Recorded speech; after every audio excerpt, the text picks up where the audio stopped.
Panatua Zaesin akan melanjutkan perjalanan alur cerita Battle Through the Heavens Season 5. Sebelum nyimak alur ceritanya jangan lupa like dan subscribe channel YouTube. Terima kasih.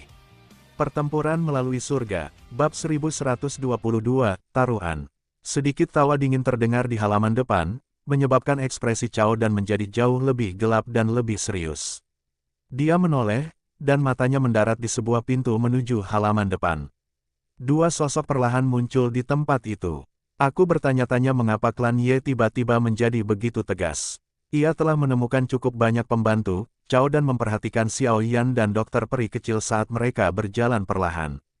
Sudut mulutnya bergerak sedikit saat dia berbicara dengan tawa dingin. Xiao Yan memandang pria di hadapannya, yang tampak sangat muda. Matanya berhenti sejenak pada lencana di dadanya dan beberapa kejutan melintas di atasnya. Klan Cao ini memang layak menjadi keluarga alkemis. Generasi muda yang sebenarnya telah dipersiapkan dengan baik ini. Ini adalah pertama kalinya dalam beberapa tahun ini Xiao Yan melihat alkemis muda tingkat 7. Tentu saja, Xiao Yan tidak merasa heran bahwa pihak lain bisa mendapatkan prestasi seperti itu. Benua itu sangat luas dan pasti akan ada beberapa jenius inovatif pil. Ini, bersama dengan perawatan keluarga alkemis seperti klan Cao sejak usia muda, pencapaian mereka secara alami akan jauh dari apa yang bisa dibandingkan dengan seorang alkemis biasa. Jika saya ingat dengan benar, Anda harus dipanggil Xiao Yan kan? Orang ini adalah wanita racun yang menimbulkan masalah besar di wilayah pil. Mata Cao Dan menatap Xiao Yan dan dokter peri kecil sebelum berbicara dengan senyum tipis. Xiao Yan berhenti di samping Tian Huo Zunze. Dia tersenyum dan dengan lembut berkata, gaya klan Cao memang cukup agung. Tuan Xiao Yan, orang ini bernama Cao Dan. Dia dikenal sebagai jenius inovasi pil yang datang sekali dalam 100 tahun di dalam klan Cao. Meskipun usianya masih muda, dia telah mencapai level alkemis level 7. Dia juga cukup terkenal di daerah pil ini, Ye Zong dengan lembut menjelaskan siapa dia kepada Xiao Yan. Xiao Yan tersenyum dan mengangguk. Pandangan sekilas pada Cao Dan berkata, Tuan muda Cao Dan, masalah antara klan Ye dan Cao hanyalah balas dendam kecil. Mengapa Anda masing-masing tidak mundur memilih? Rasa dingin melintas di mata Cao Dan saat melihat dia wajah tersenyum Xiao Yan. Dia dengan lemah berkata, mundur. Bagaimana akun klan Cao saya ke dunia luar? Saat itu, klan Cao saya telah membuat pengumuman publik setelah klan Ye datang untuk membicarakan pernikahan ini. Jika kita gagal menikah sekarang, tapi klan Cao tidak akan kehilangan banyak wajah. Apakah ini masih bisa dianggap balas dendam kecil? Kalau begitu, Tuan muda Cao Dan membawanya untuk membawa bersamamu hari ini. Xiao Yan perlahan mengambil langkah maju dan tertawa pelan. Cao Dan membangunkan matanya di hadapan sikap Xiao Yan yang agak membuli. Dengan bakat pemurnian pilnya, jarang ada anggota generasi muda yang memperlakukannya seperti ini selama bertahun-tahun ini. Cao Dan tidak hanya mengambil langkah mundur saat dia melihat Xiao Yan di depannya, sebaliknya, dia mengambil langkah maju. Jarak antara Xiao Yan dan dia adalah 1 kaki pendek. Matanya menatap Xiao Yan saat dia berkata, Xiao Yan, aku telah mendengar tentang kamu dan tahu bahwa kamu mampu bertarung, tetapi kamu harus melakukan semuanya dengan benar. Klan Cao saya bukanlah lembah sungai es. Selama klan Caoku mengucapkan kata itu, bahkan kamu mungkin akan merasakan sakit kepala yang ekstrim. Aku bahkan berani membunuh anggota Hall of Souls. Apa habitat klan Caomu lebih sulit dihadapi daripada Hall of Souls? Xiao Yan perlahan merentangkan kelima jarinya saat dia menjawab dengan tenang. Ekspresi Cao Dan akhirnya berubah setelah mendengar ini. Dengan kemampuan klan Cao untuk memanggil pembantu, itu memang bisa dibandingkan dengan lembah sungai es. Namun, jika membandingkannya dengan Hall of Souls, klan Cao mereka akan kehilangan kualifikasi itu. Bagaimanapun, Hall of Souls berdiri bahu-membahu dengan Pil Tower. Klan Cao mereka hanya mengandalkan menara pil. Bagaimana mereka bisa dibandingkan dengan Hall of Souls? Xiao Yan, aku tahu kamu berani, tapi terkadang, kamu harus sedikit lebih rasional. Orang-orang ini mungkin tidak bisa membawa Xin Lan pergi, tapi lain kali kita datang, aku yakin hanya 2 elit Dozuns di belakangmu tidak akan banyak berguna. Klan Caoku memang memiliki kemampuan ini, dengan harga diri Cao Dan, secara alami tidak mungkin dia tunduk pada Xiao Yan. Oleh karena itu, dia segera tertawa dingin saat dia menjawab dengan suara yang dalam. Menyinggung klan Chao untuk klan Ye benar-benar tidak berguna. Jika kamu mau, klan Chao-ku akan menyambutmu sebagai teman. Xiao Yan tersenyum dan kecewa. Dia berkata, lupakan, Tuan Muda Chao dan apa yang Anda katakan tidak menarik perhatian saya, silakan pergi hari ini. Saya tidak akan menyerahkan Xin Lan kepada Anda. Xiao Yan, kamu lebih tahu masalahnya. Chao dan berteriak dengan marah. Ekspresinya tenggelam setelah ditolak oleh Xiao Yan dengan cara yang begitu lugas. Xiao Yan tersenyum tipis. Tangan kedua disilangkan di depannya saat dia mempelajari Chao Dan. Dia tidak menunjukkan tanda-tanda menyerah. Ekspresi Chao Dan lebih menjadi buruk setelah dilihat oleh Xiao Yan dengan cara ini. Wajah pria tua memandang abu-abu berkerut itu mengerut. Segera, dia mengambil langkah maju perlahan. Anda akan tetap di belakang jika Anda mengambil langkah maju. Hanya satu bintang ini, kekuatan Douzun milikmu tidak memiliki kualifikasi untuk berperilaku kejam di sini. Pria tua menggenggam abu-abu itu baru saja melangkah maju ketika sosok putih di depannya berkedip. Suara yang jelas dan dingin ditransmisikan ke telinga.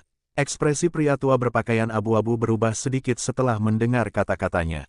Matanya menatap dokter peri kecil di depannya dan ekspresi ketakutan seluruhnya.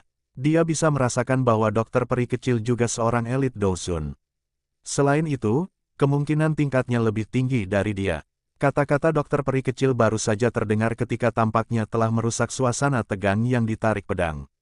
Semua orang dari klan Chao, termasuk dua lelaki tua tergeletak merah tiba-tiba mengambil beberapa langkah ke depan. Aura megah berdesir di tempat ini seperti gelombang, membentuk tekanan besar. Hah! Tian Huo Zunze bersinar dingin setelah melihat dua pria tua memegang merah itu melangkah maju. Dia juga mengambil langkah maju dan muncul di sisi kiri Xiao Yan. Aura yang kuat melonjak keluar dan menekan aura hampir 100 orang di sisi yang berlawanan. Kenapa? Apakah Tuan Muda Chao dan berencana menggunakan kekerasan? Namun, hanya satu bintang Douzun saja sepertinya tidak cukup. Xiao Yan tersenyum tipis saat berkomentar. Xiao Yan, kamu seharusnya tidak terlalu senang dengan dirimu sendiri. Menyinggung klan Chao-ku bukanlah sesuatu yang menyenangkan. Bahkan jika kita akhirnya gagal kali ini, pasti akan ada barisan yang lebih kuat yang akan datang di lain waktu. Apa yang dapat Anda lakukan saat itu? Kilatan dingin melintas di mata Chao dan saat dia berbicara. Dia mengalihkan perhatian ke kelompok Ye Zong saat dia dengan dingin tertawa. Pada saat itu, kelompok ini paling banyak akan pergi begitu saja.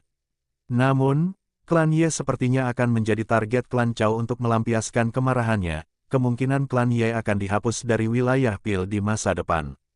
Ekspresi kelompok Ye Zong tanpa sadar berubah setelah mendengar ini. Namun, jalan lain apa yang dimiliki klan Ye saat ini? Jika mereka kehilangan Xiao Yan, klan Ye akan benar-benar menurun. Selain itu, jika mereka meninggalkan Xiao Yan dan mematuhi pernikahan antara klan Chao dan Ye, kemungkinan besar klan Ye juga akan segera disingkirkan. Ye Zong tidak percaya bahwa klan Chao akan benar-benar membantu klan Ye memulihkan kejayaannya. Alasan klan Chao bertindak seperti ini hanyalah untuk menelan klan Ye dan memperkuat klan Chao. Klan Ye akan bertindak atas perintah Tuan Xiao Yan. Mata Ye Zong berhenti sesaat sebelum dia memutuskan. Setelah itu, dia menangkupkan tangannya dengan hormat ke punggung Xiao Yan dan berbicara dengan suara yang dalam. Ekspresi Chao Dan menjadi semakin suram saat melihatnya membungkuk. Suaranya gelap dan dingin saat dia berkata, baiklah, kamu, Ye Zong, benar-benar menjadi lebih berani dan lebih berani. Ye Zong terlalu malas untuk peduli dengan sinisme Chao Dan. Tidak peduli apa yang terjadi, balas dendam antara klan Ye dan Chao memang telah terbentuk. Tuan Muda Chao Dan, tolong pergi. Xiao Yan berbicara dengan suara tenang. Pilihan Ye Zong membuatnya sedikit mengejutkan. Orang tua ini telah menaruh semua keripiknya pada Xiao Yan. Jika sesuatu terjadi pada Xiao Yan di tengah jalan, kemungkinan klan Ye akan benar-benar selesai. Ekspresi Chao Dan sangat mudah berubah. Dia tidak akan begitu saja diusir dengan tangan kosong. Namun, jika dia ingin menggunakan kekerasan, pihak lain memiliki dua elit Douzuns dan tidak perlu takut pada. Setelah merenung lama, mata Chao Dan tiba-tiba menyapu tubuh Xiao Yan. Dia bertanya, dikabarkan bahwa kamu juga seorang alkemis. Aku tahu sesuatu tentang pemurnian pil, Xiao Yan menjawab secara acak. Rupanya orang ini memang tidak mau menyerah begitu saja. Kalau begitu, apakah kamu berani bertaruh denganku? Jika aku kalah, klan Cao bisa memilih untuk tidak menikah. Namun, jika saya menang, Anda tidak akan terlibat dalam masalah ini. Apa yang kamu katakan? Senyuman dingin muncul di wajah Cao Dan saat dia bertanya. Oh, Xiao Yan mengangkat alisnya. Dia tampak sedikit tertarik saat bertanya sambil tersenyum, bolehkah saya tahu bagaimana Tuan Muda Cao Dan berniat berjudi? Senyum dingin di hati Cao Dan dengan cepat melebar setelah melihat Xiao Yan menunjukkan ketertarikan. Jika mereka benar-benar bertarung dengan Doki, kemungkinan besar dia tidak akan cocok untuk Xiao Yan. Namun, jika harus bersaing dengan keterampilan penyempurnaan pil, dia akan memberitahu Xiao Yan bahwa dia berusaha untuk menjadi mengesankan di depan master sejati, mencari pelanggaran sendiri dalam prosesnya. Ejekan melintas di hati Cao Dan. Namun, senyuman di wajahnya tampak cemerlang saat dia menjawab, karena kita berdua adalah alkemis, secara alami kita tidak bisa bertarung seperti orang bodoh itu.